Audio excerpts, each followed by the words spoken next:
د امریکا د کانګرس لوړپوړي چارواکي د کووید-19 په 900 میلیارډ ډالرو اقتصادي مرستو په منظورولو باندې موافق شول. په دې توګه به بالاخره سوداګرو او اشخاصو ته د اوږدې مودې انتظار نه وروسته مرستې ورسیږي. له بل پلوه په ټول هیواد کې به د واکسین د لیږلو لپاره هم پیسې برابرې شي، ځکه چې خلک ورته ډیر لیوال دي.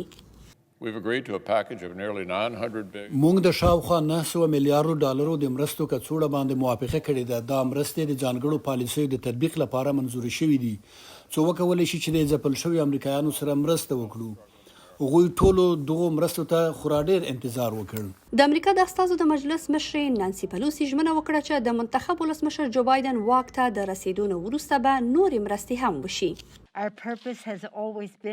زموږ هدف تل دا و چې وایرس ته ماتې ورکړو، د امریکا خلکو سره د نغدو روپیو مرسته وکړو. موږ دا کار په قانوني توګه کوو.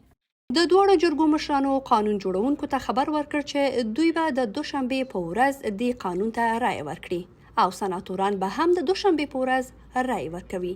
وکیلان دې ته لیوال ول چې له واشنګټن څخه لاړ شي او یو ناکراره کال پای ته ورسوي. په ورته وخت کې تمه کیږي چې د امریکا بایوټیک شرکت مورنا لخوا د کرونا ویروس پر وړاندې نوی واکسین په روانه اونۍ کې په ټوله امریکا کې د درملنې مرکزونو ته وویشل شي. په همدې حال کې په امریکا کې د نویو پیښو شمیر ورځ په ورځ ډیریږي او تر اوسه پورې یوازې 114,000 کسان په روغتونونو کې بستري دي.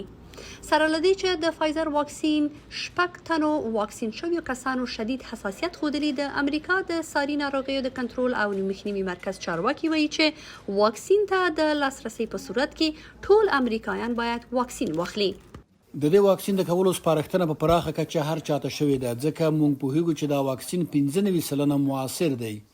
داسې لکه څومره چې یو واکسین د ډیرو سختو ناروغیو په مخنیوي کې 100% کې اغیزمن وي. موږ دا وبا په دې توګه پای ته رسولی شو چې له 80 نه نیولې تر 80 سلنې پورې امریکایان واکسین کړو.